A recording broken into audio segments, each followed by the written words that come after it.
Welcome, everyone, to an all new episode of TV Dinners. Tonight on our podcast, we are going to do a couple of things sort of new and maybe not inventive, but hopefully pretty cool.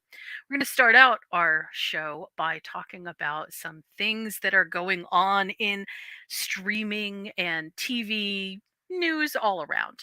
Um, we're going to also talk just a little bit later about the premiere episode of The Last of Us. I am hoping that enough people have seen it or are going to see it to make this a really interesting conversation.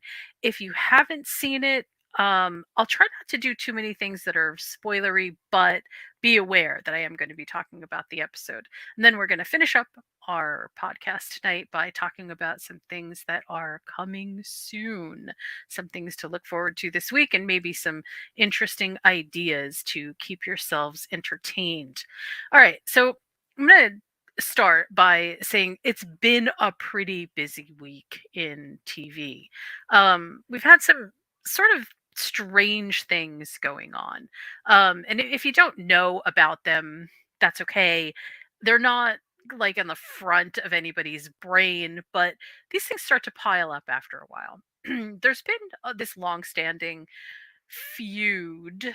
I'm thinking that maybe that's the right word to say. It's a disagreement between the Writers Guild of America and everybody else. And it's hard not to frame the Writers Guild of America as listen, writers really get the short end of the stick in a lot of ways. There's a lot of companies that are making a lot of money off of very cheap labor from writers. And the small things that people are asking for are, I don't think, as big as sometimes they are made out to be, but it's starting to ramp up. And one of the things that was a news item that came across was, a number of people are actually looking to buy movies, possibly at Cannes Film Festival, because they're afraid that if there is a writer's strike, that's going to create a problem, a stall in the amount of content that they can get out there. But it specifically affects TV, possibly even more, because despite the fact that streaming services contract out, very far in advance, we're moving in this direction of having more and more reality TV, more and more sort of unscripted TV, but it still needs writers.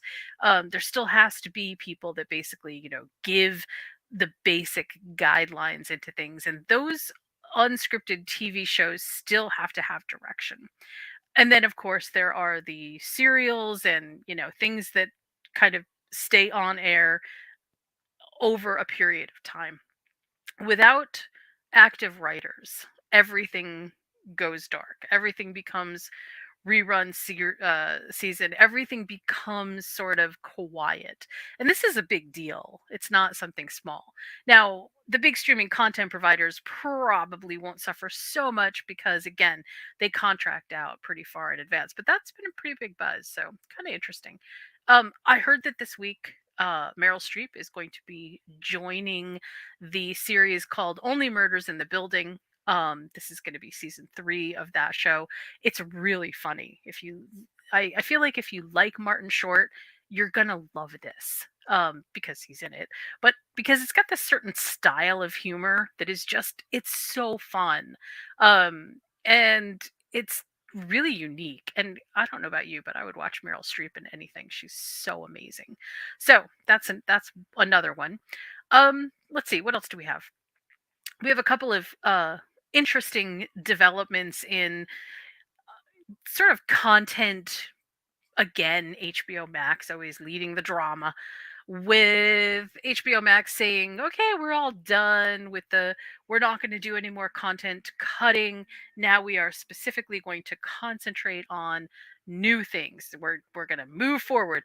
But in the same breath, they have continued to cut content. So I'm not really sure where this is going. I still don't even quite understand how the merger is really going to affect what we see on HBO Max, or any of the other. sort of, tendrils that HBO has out there. I also am kind of interesting to see how this will affect HBO proper. That is like the HBO content that is streamed for you on direct cable. If you're, a dinosaur like me and you still have a cable content provider, I still have HBO as a series of channels on my TV. So I wonder how it's going to affect that. I simply don't know. That'll be something to keep an eye on. What else do we have? We have a couple of sort of, like small and little bits of outside news that sort of don't mean a whole lot when you just look at what they are. But it's nice to see that new shows are getting a sort of a makeover and maybe a rewrite. I got to preview the episode for Night Court, which is the NBC series. Um, it's really fun. I don't.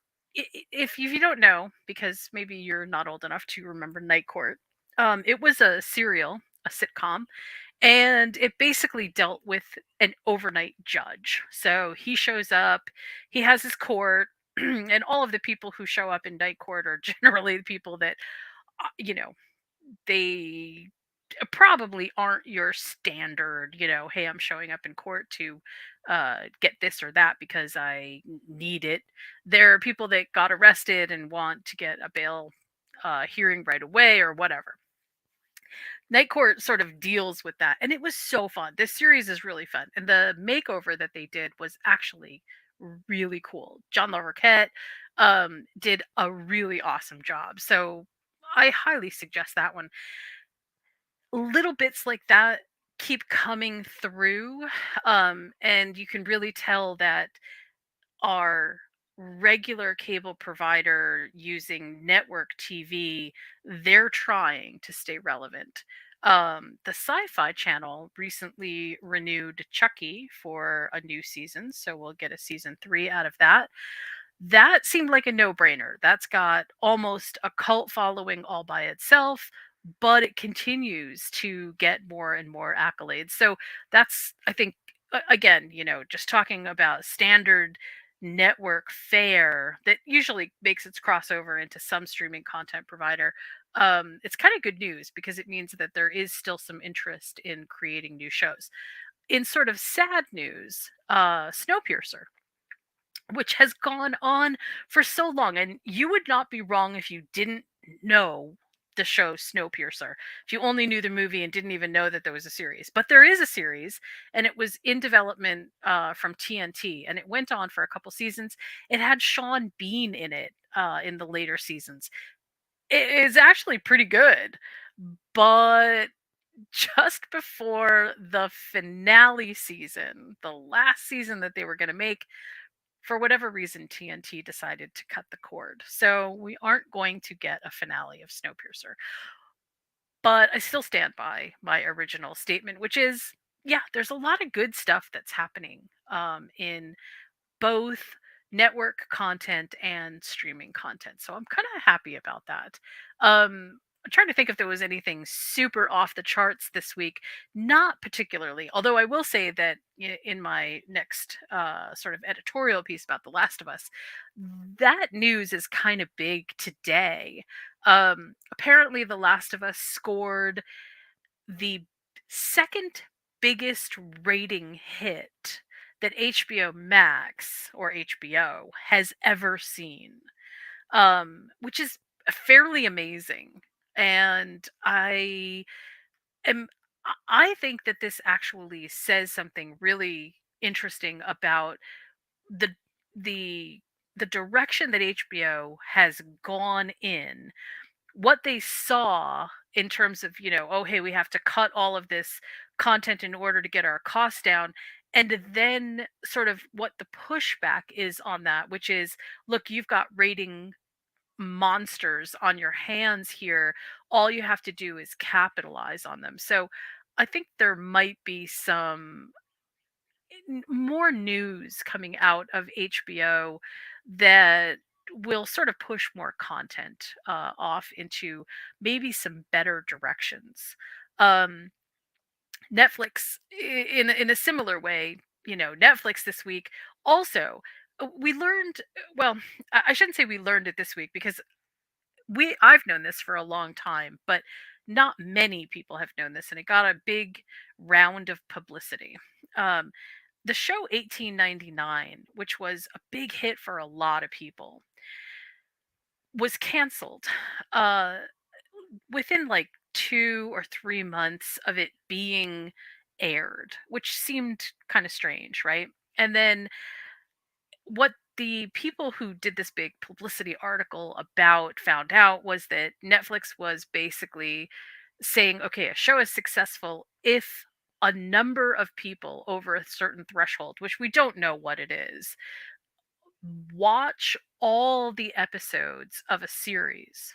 Now, there were suggestions in the article about throwing the episodes on your Netflix, throw it in your queue and just let it run, which it'll end up stopping halfway through because it'll say, are you still watching and all that stuff, but it'll get you kind of through some of the content. I'm not really sure that that's actually the direction to go, but it is interesting to know that this is how Netflix decides whether something is worthy of a second season.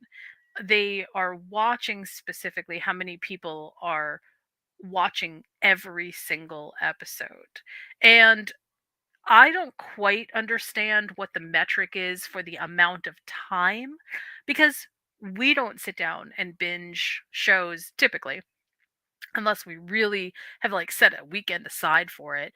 And so I'm thinking that, there is a fairly long metric attached to this, 3 weeks, 4 weeks, whatever. But from the beginning of the time, the clock starts when you start the first episode. Did you finish the episode? How far did you get? And then did you watch the subsequent episodes? That seems to be the biggest metric for Netflix about whether a show gets a next season. So, if you are a fan of a show and you are watching, the biggest single best thing that you can do in order to try to assure that you're going to get a second or third or fourth season is to encourage everyone who watches it to watch it all the way through. Um, and, I'm not saying that that's gonna guarantee anything specifically, but that piece of news made a big publicity splash among, a bunch of bloggers who, didn't know this information, started to share it, and all of a sudden, people were acting super surprised that Netflix had this, like, "Oh, that's a different metric than anybody else. We thought it was just the number of people watching the show." No, Netflix is not like that at all. Um, and also, Netflix has always been inherently opaque about how they decide what shows are worthy of next seasons and what shows are not. There's obviously a lot more that goes on behind the scenes, but that's kind of a big one. So, um, I guess, just in terms of the basics over this past week, there hasn't been a ton of new shows that have kind of showed up. We're in January. We had The Last of Us, that's for sure. Um, we don't have a ton of things kind of out there. A couple movies that were, I think, interesting, but not a lot of series begin in January. There's a whole bunch of reasons for that, but we should start seeing that pick up pretty soon. So it just in terms of like what kind of new stuff is happening, yeah, we're probably not going to see anything too too new. It's just not going to happen. Let's see. I do want to say one other thing though. I found out today that Stephen Colbert, who, if you know anything about Stephen Colbert, you'll know that one of his passions is high fantasy and science fiction. I mean, Stephen Colbert is a lifelong Lord of the Rings Tolkien fan, but he's also a very avid science fiction person, and he is producing, or his entertainment company is producing, a series called The Chronicles of Amber. Now, if you know what The Chronicles of Amber are, then you probably read a lot of science fiction. If you don't, there's an author named Roger Zelensky, and Roger Zelensky wrote a ton of science fiction. Um, and most of that science fiction is, I'm just going to say, sort of on the edge of like what we think is possible today. And back when he wrote it, I don't think that he could have possibly known that we would have been thinking about this stuff in, real terms and not just, oh yeah, that's just science fiction. The Chronicles of Amber, basically the plot sort of follows this person. He is a prince of a royal family, and he could travel through these reality dimensions that are called shadows. It's a really excellent idea. I hesitate to say it's going to be a great show because I just don't know anything about it. But I do think that with Game of Thrones sort of being as successful as it was, this show feels like it has that sort of beginning potential. It runs across so many of the same kind of project lines. There's a lot of narrative similarities to what happens there. Not that it's, in one place or one time, or that it's, or that it's Game of Thrones in the sense that this is a time period. It's more like it's Game of Thrones in the idea of the politics and how convoluted everything can get and how interdependent the storylines can be. It has that feel to it. So you might like it. I don't know. We'll see. You have to let me know if you think that that might be something you'd like. The story arcs come from the series of the books called the Corwin Cycles. Hopefully you'll like those. Okay. Um we're going to cycle into the Last of Us review right now. Okay. So I'm going to set this up just slightly with the Last of Us gave its premiere episode last night. And the premiere episode centered, I think, pretty perfectly on what it should have. Now, I'm going to do a little bit of comparison. I'm going to pull in two other shows which I watched and kind of frame this in those because they were also both adapted from video games. So, The Last of Us specifically really focused on the video game aspect of The Last of Us. It didn't mess around very much with the core theme, which was good. And the other two shows that I'm going to kind of compare and contrast are Halo and The Witcher. So, sort of be ready for those pieces to kind of come through. Halo started out with, I think, good intentions, but very quickly veered off track because although they tried to make it video game like with a lot of sort of first person shooter feel to it, they went so far out of the range that no, they decided that this isn't going to work. So they rewrote it, and they rewrote it in such a way that it made it actually made the show less like the video game and more just like a loose adaptation of the Halo universe. Um, and I mean, I'm stumbling a little bit because it really is very loosely adapted. It really is kind of like new material on a theme. So, if you walk into Halo and you go, oh, yeah, this is going to be great because it's going to be just like the video game, you'd be really disappointed because it's really nothing like the video game. The Last of Us does exactly the opposite. It makes the video game 100% the center. And I'm going to use an example because I think that the game itself said something. And before I even finish that thought, I'm going to say, um, although I didn't play The Last of Us, I watched it played 3 times, 3 separate times, all the way from the start to the end. So I know about the alternate endings. I know about almost every single plot piece that goes into The Last of Us. I feel very confident in what I'm about to say. I did play The Witcher, and I did go back and actually play the original Halo just so that I could get an idea of what the original Halo was like. Okay, so let's level out the playing field just for a quick second and talk a little bit about what makes The Last of Us work as a video game adaptation. When you listen to the opening dialogue, you get a hint right away that they pulled almost verbatim lines of dialogue from the game and inserted them into the show. And I'm sure that that makes fans really happy because it feels familiar. It feels like this is okay. You're going to narrate for us the show of the game. Um and for a while I feel like that really is exactly where they tried to go. Obviously, there's some things that kind of happen that don't happen in the game, but the feel is so close to the actual game that I think most people who played the game are going to be really happy with it.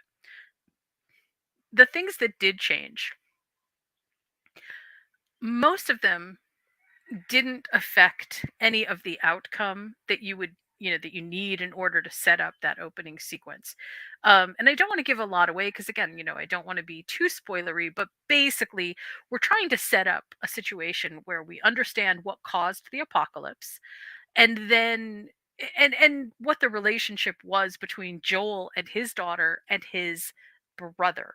Okay, so that dynamic is really important. And then we have to flash forward about 20 years or so to a time when the world has been operating under this apocalyptic rule for a while. There are these zones that are oppressive, to say the least. Work is very difficult to find. Supplies are very difficult to find. There are less and less of everything happening. And they do really make the world feel very gritty, very like it had gone through some kind of war or cataclysmic event.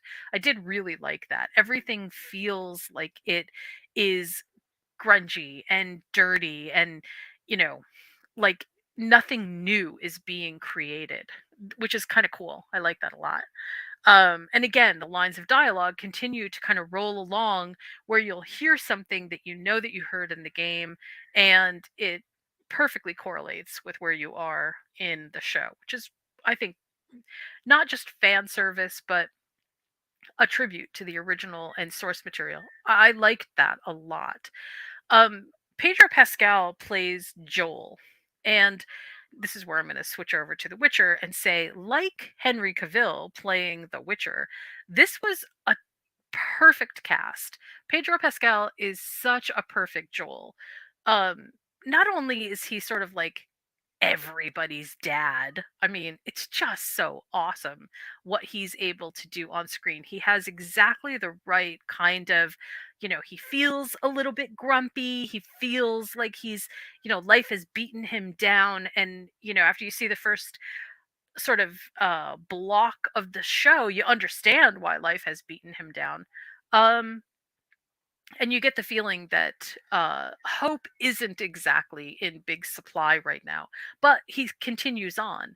People are afraid of him because he is such maybe not a mean person, but he's definitely not afraid to get what he needs. And so, as we sort of get into who he is as the character, Joel, we get to see a little bit more of the world around him. And in a similar way to The Witcher, they do that very same thing. You see, Henry Cavill's character making his way through the world, and we by proxy get to feel sort of for what the world is by watching what this Witcher does. But one thing that I will say that I think that The Last of Us does exceptionally well, better than either Halo or The Witcher, is they make all of these elements of gameplay an actual part of the shooting script. So, um, the best example that I can think of for this is they're in a car chase, and in a very similar way to the way that you experience a car chase in a video game is you see what's happening in the car chase, but you hear voices from all around you because other characters are talking, right? But rather than have the cameras pan to those people or give us tight close-ups of those people, we instead sort of hear them as disembodied, and that gives it just the perfect feel. It's like it's just an incredible video game aspect to it. The other thing is that everything, especially in the beginning, is extremely tight, right? There is very little that is sort of like, left off loose storytelling. There isn't anything that feels superfluous because, again, it's the video game format where we don't have a lot of superfluous stuff happening. It's the content is right in front of you because that's what's important. The set design in this is also really epic. There is something about having the tight spaces, which is another function I think of the gameplay, which is super cool. Um, but not having big wide open spaces right now kind of gives you the feel at the moment of how small the world really is. The world is happening in these very contained places where the government has taken over, and it's extremely controlled. So there's a moment at the end of the episode where Ellie says, "Oh my god, I've never been outside the walls." And it's kind of shocking. Like it really does make you feel like, wow, these characters really live their entire lives in this very constricted small space. And all of the scenes in the show for this first episode feel also very constrained. They're small. They showcase little spaces instead of big spaces. Even hallways feel like they're small. It was just a really cool aspect and element. Moving forward into the episode, I think one of the other things that they did really well with this is casting of the characters who are not necessarily going to be super important down the road because we probably won't hear or see them again, but they need to make an impact. And every character that comes into contact with Joel is highly memorable. And that I think was also just an excellent excellent idea. They all have bigger than life personalities, and in a similar way to the way that they set up the game, it does feel like they really play a big part. So overall, I didn't just like the episode. It's long. They usually, when we see a new episode, or I'm sorry, a new series starting, they will give us more than one episode, one or two to start, make sure that everybody is on board. This time they gave us a single episode, but it was over an hour and a half, or just at an hour and a half. So that was kind of cool. They accomplished a lot. They, I think, set things up really well, got the entire episode ready for what is to come, which is basically Joel and Ellie on a trip through the country. I won't say why at this point because if you don't know the story, it's probably better to find out what is really happening, why Ellie is so important, and why she needs to be spirited out of Boston and to this other place. Um, and then all the things that happen on the way obviously make up or will make up for the show. So I wasn't just happy with it, I was really really happy with it. The few things that I can think of that maybe could have been done just slightly better were maybe just a little bit less time spent on some interpersonal communications, which didn't always feel like they were 100% necessary, but who knows? Maybe they'll be important down the road.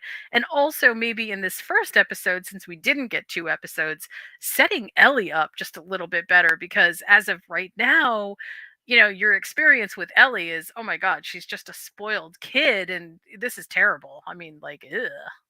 And maybe that was the point. I don't know. But I feel like it's going to take viewers who haven't seen or played the video game at all a little while to warm up to who Ellie is because right off the bat, she's a bit abrasive. Um, Ellie is played by none other than the actress who played Lyanna Mormont from Game of Thrones.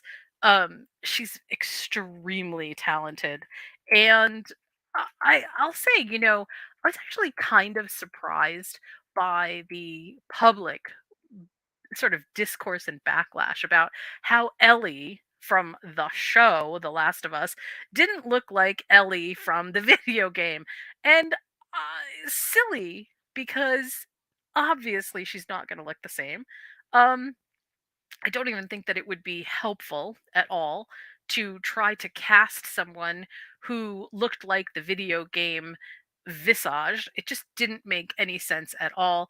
But personally, I think the idea of who Ellie is a character. It's a character. It's not a look. Ellie doesn't have a specific look. Ellie has a specific affect. And that definitely was it came through. It really shone through. In the same way that Joel in the video game does not look like Pedro Pascal, but Pedro Pascal absolutely embodies who Joel is. And I'm not 1,000% sure what's going on with this, but fetishizing a child's look based on a video game and wanting that to appear on a TV series is it to me it's just a bridge too far. I really don't understand what the pushback is. It just didn't make any sense to me. But in any event, I'm going to say that that the actress does a really great job. Um let's see. I think one of the other things that is a little bit different is I don't feel like we got and this, this could very well be in episodes ahead, but certainly not in this episode. Did we get any information about what this fungus, which I think is what they referenced in the very beginning of the episode, is? What's happening here? Is this the spores? Is this we don't really have a lot of information at this point about either what caused the apocalypse or what is fueling it. But what we do know is that it's still spreading. So people are still getting infected. And that's part of the reason that everything is so tightly closed down. And it's also one of the reasons, which was really sad, that even if you are a kid, if anybody thinks that you've been infected, they will immediately kill you because the risk is just too high that you might infect more people. So that also was kind of crazy and heartbreaking, but not 100% clear in terms of, well, where were they going with this and how is this going to be shown as what is happening now.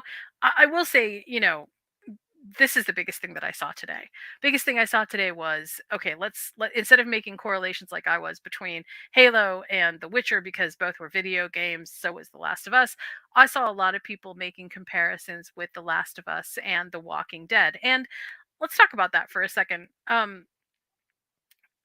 I feel like this is sort of a comparison non-comparison. Yes, it is post-apocalyptic. Yes, there are sort of quasi zombies.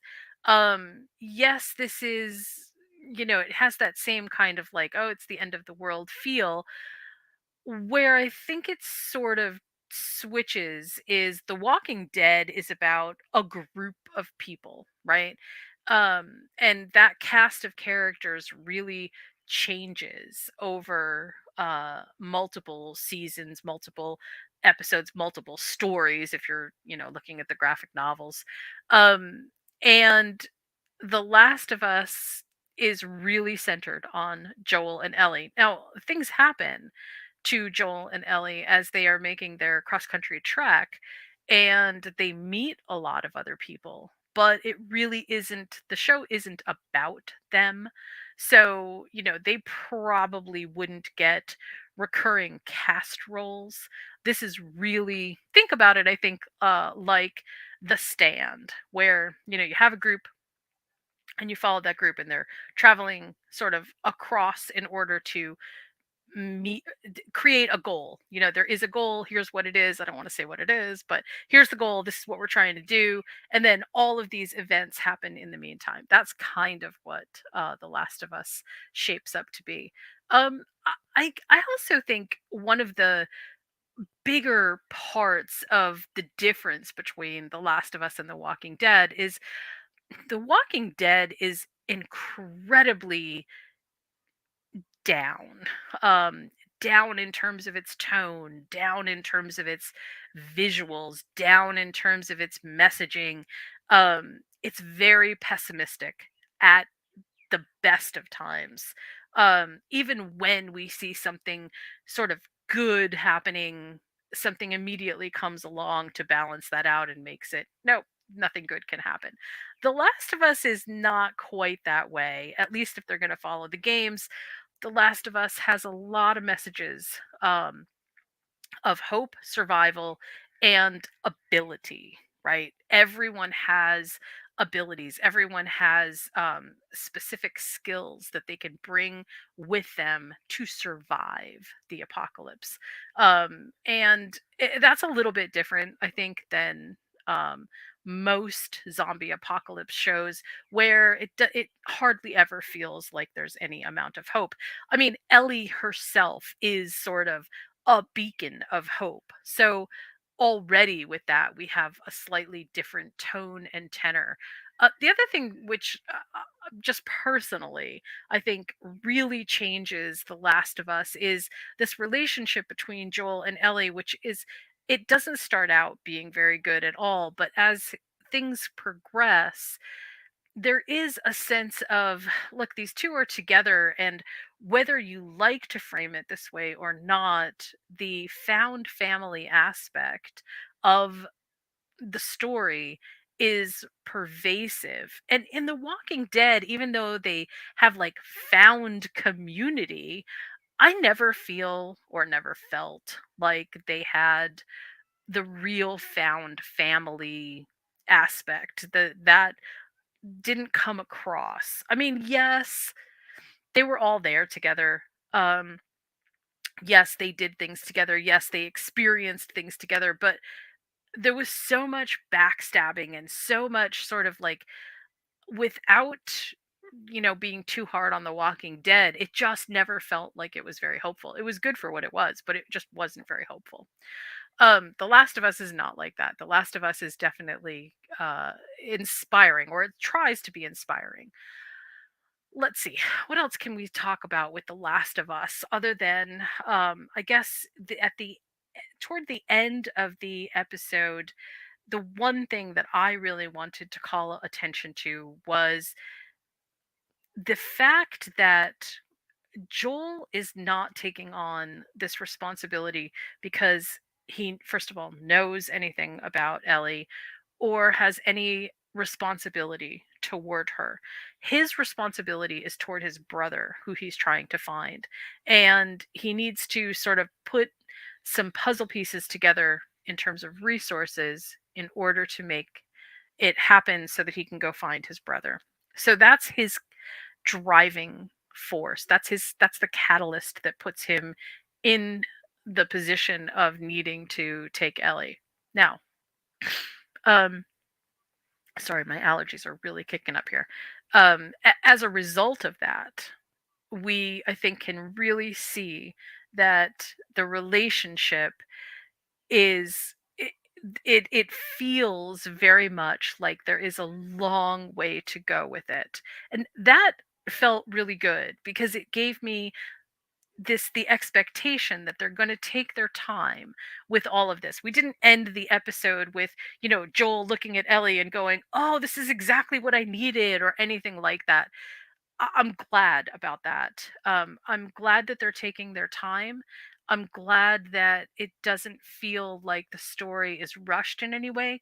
The first part of Joel's life takes almost half an hour of our screen time to complete before we even get into what is the post apocalypse. And that feels heavy and by design in a great way because it really reminds us that he had a past before this and that it meant something big to him, both in terms of his brother and in terms of what will be his relationship with Ellie. So, I highly suggest this. I wanted to mention that I had looked up what the Rotten Tomatoes score is so far, and of about 140 reviewers, the Rotten Tomato score is 99% for critics.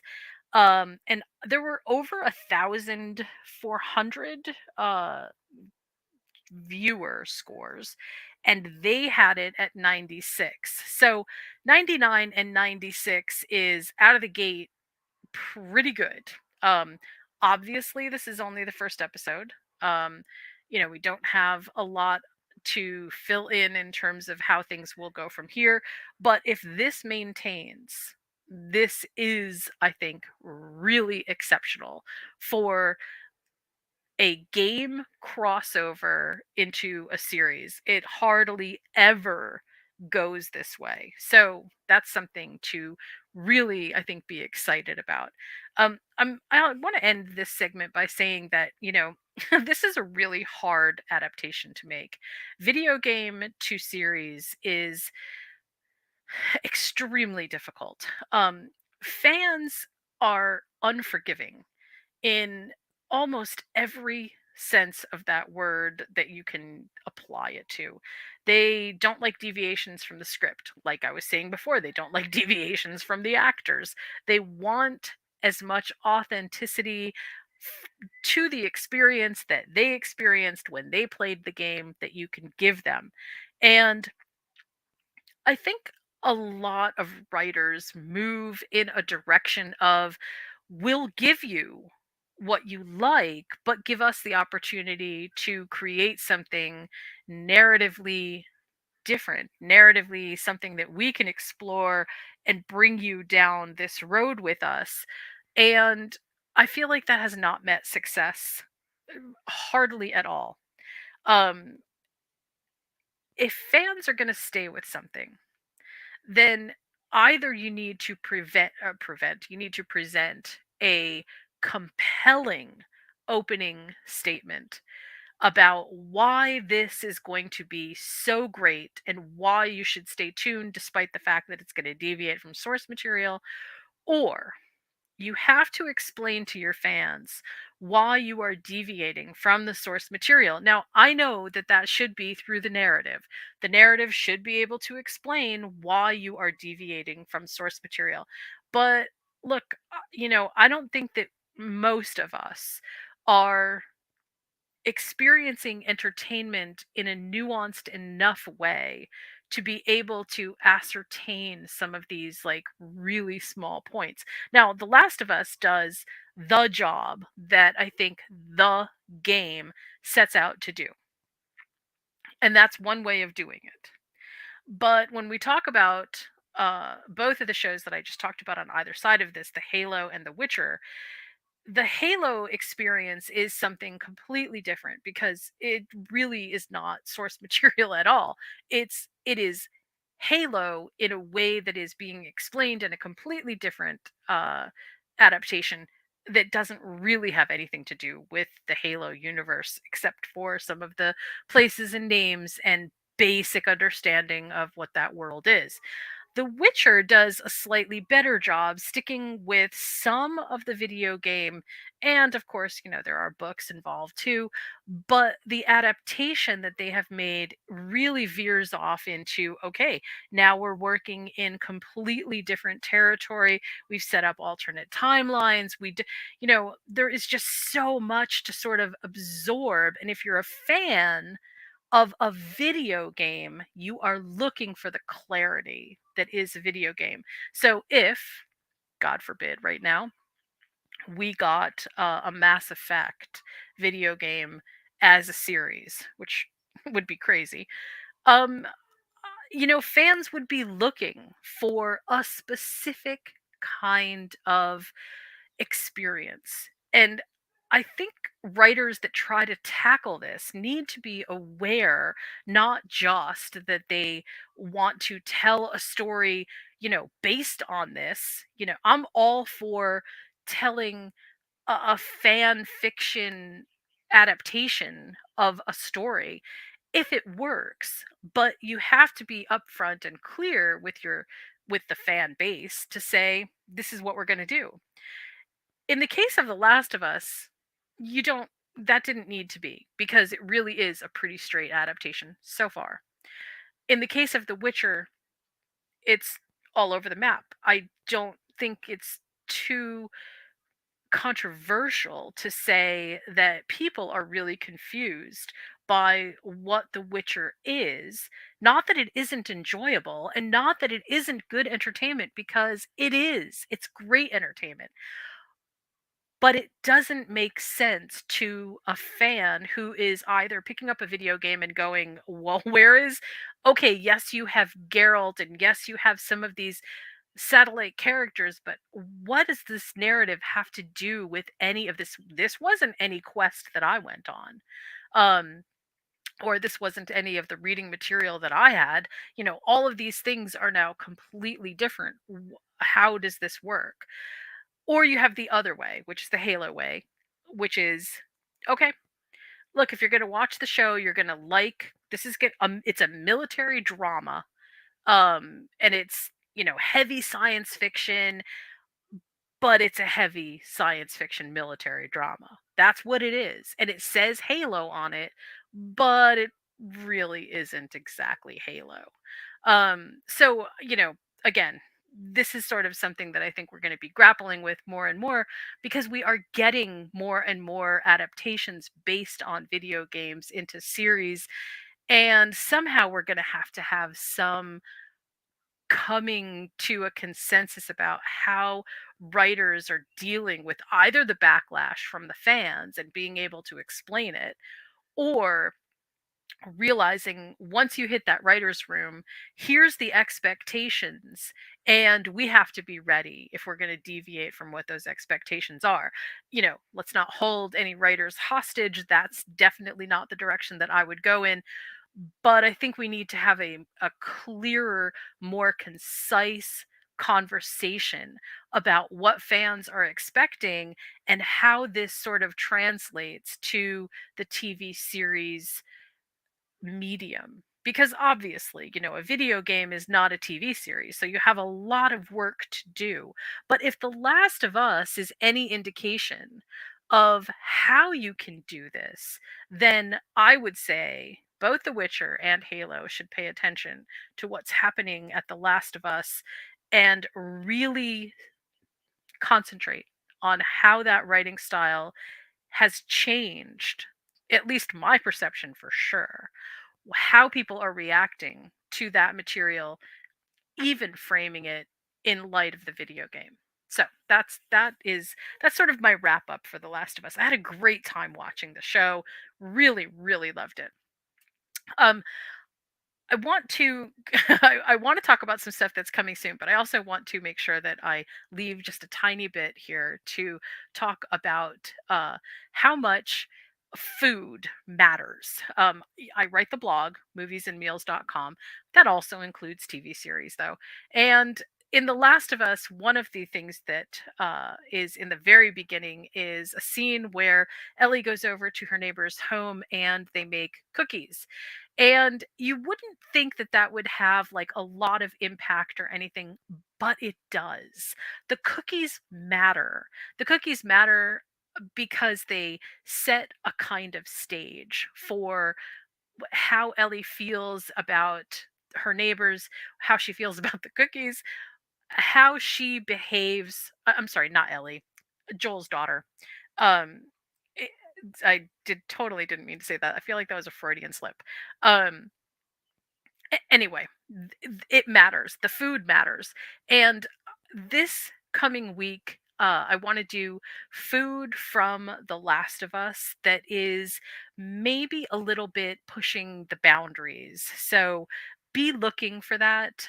Not just the recipe for the cookies with raisins, because that is a big deal, but also some interesting ideas that might incorporate some of the visual effects that we saw in last night's episode, including the wall person. And you'll know what that is as soon as you see it. I really want to expand on that. So I just wanted to give a little bit of time for that. Okay, so what is coming soon? So coming soon this week, we don't actually have a lot of new stuff. We do have new episodes of everything that is sort of happening this week, but we don't have anything brand new on the horizon.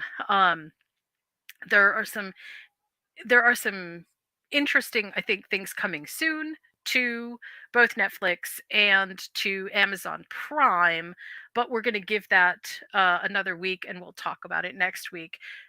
Most things I think for this week are going to be, hey, if you are interested in some new series, definitely check out The Last of Us.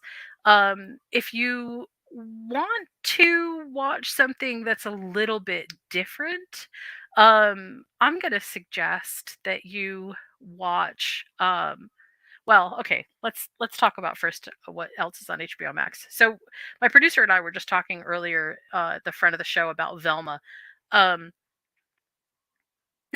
I watched the first episode and didn't really like it, but I didn't really hate it either. It wasn't like, oh my god, animation is going to die because Velma was made. Um, I didn't particularly enjoy anything in it. It didn't feel like part of the Scooby Doo world. It felt very like it was not well incorporated. I didn't feel like Velma was a character that I knew. I felt like this was a brand new character, maybe just named Velma with some people around her who also shared some interesting names that I also was aware of. But not, it just didn't feel like a Scooby Doo narrative. Still, it was a thing. I don't really suggest that one because I don't think it was fabulous. I do think though that there are certain series that are happening right now which are worth rewatching. Um, and I should say like worth rewatching the seasons prior to. So What We Do in the Shadows just put out a brand new trailer. The Mandalorian just put out a brand new trailer. Um, Both of those shows won't be coming until either later this year or possibly early next year. Well, Mandalorian will definitely be coming later this year. It's going to be interesting to see kind of what happens with both of those. But I think that rewatching the season prior for both of those shows is definitely a good use of your time if you follow those shows. Because I know that there are some very new and interesting ideas that are going to happen in both of them. For Mandalorian, we know that Grogu and Mandalorian are together again and on some pretty high stakes adventures. Um, I'll be really interested to see how they kind of put together the things that happened in Boba Fett to this next season of The Mandalorian. It'll just be interesting. I just don't know sort of what is going to happen with that. And let me know if you watch The Mandalorian. Please let me know what you think is the most important thing that they need to kind of cover, because I have so many ideas about where I want Mandalorian to go. Um, and literally none of them would make any sense in the universe that's already been created. So I'm very interested to hear what other people have to say. Um, let's see, what's the other the oh the I know the one that I was going to suggest that is over at Netflix. If you're looking for something new to watch, or not new, if you're looking for something different to watch at Netflix, um Netflix all of a sudden has really new, maybe new is not the right word, really interesting uh assortments right now of animation that is made for, I guess I would say they're young adult, but they're interesting enough to even hold, I think, adult interest. And especially some of the stuff that is happening around high fantasy eras. Dragon Age is a good example. The Dragon Prince got its third season. Um, they're really treating these shows like they are prime good content and not just throwaway animation, which makes me feel really good. Um, I was trying to think if there was like something new that was happening at Netflix that was the like an actual series happening, but most everything over at Netflix right now that is happening other than stuff that it has already, previously been released, like Vinland Saga, the Vikings era, Vikings Valhalla, it just got released to Netflix, even though it's been out for a long time. um Most everything else is their movies. Pale Blue Eye came out a little bit ago, that was good. But movies, as opposed to series, so we'll have another discussion about that when we can. I also want to just real quick mention that coming soon, we know, is going to be new Disney Plus series that involve the MCU. And these are going to kind of roll out over the course of the year. I would definitely say that, once again, in order to sort of understand where things are going, make sure that you have watched Loki season 1 to get a good grasp on where I think most of our MCU series are going on Disney Plus.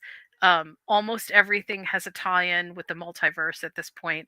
Almost everything has some tie-in to those different levels. And so Loki, the second season, is going to be out sometime this year, but I would definitely suggest rewatching that season if you're going to get into the MCU this year.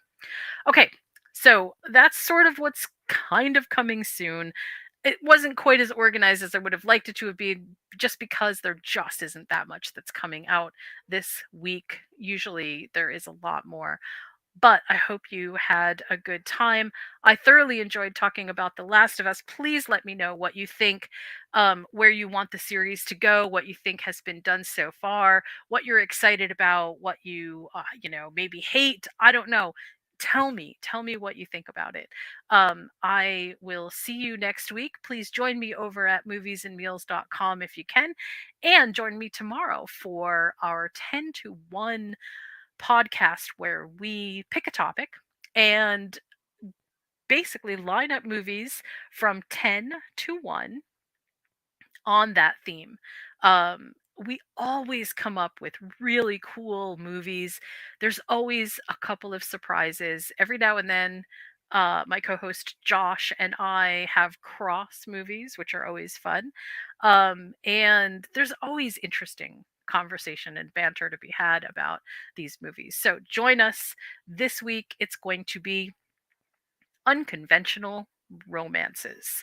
Um, I can't wait to get into some of the more unconventional romances. I think it's going to be fun. All right. Thank you so much for joining me tonight. Had a wonderful time. Have a great week, and we'll see you next week on the TV Dinners